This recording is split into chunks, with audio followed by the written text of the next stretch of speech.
आइए future perfect continuous tense पर थोड़ी सी प्रैक्टिस कर लेते हैं। इस टेंस के हिंदी सिंबल और रूल आप स्क्रीन पर देखें।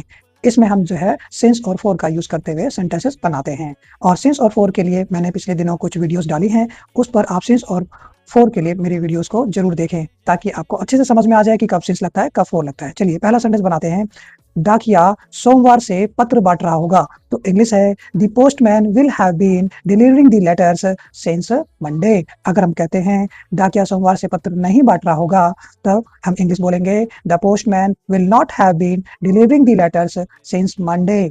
अगर मैं कहता हूं क्या डाकिया सोमवार से पत्र नहीं बांट रहा होगा, तो इंग्लिश होगी will the postman not have been delivering the letters since Monday. और अगर मैं कहूं डाकिया सोमवार से पत्र क्यों नहीं बांट रहा होगा, तो इंग्लिश होगी why will the postman not have been delivering the letters since Monday.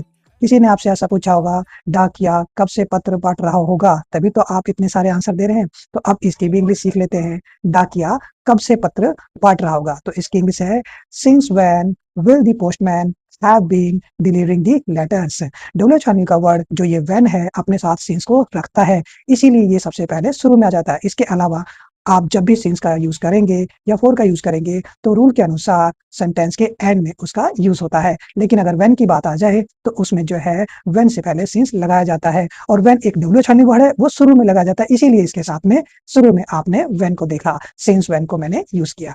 तो क्या आपको समझ आया फ्यूचर परफेक्ट कंटिन्यूअस टेंस पे सेंटेंस कैसे बनते हैं?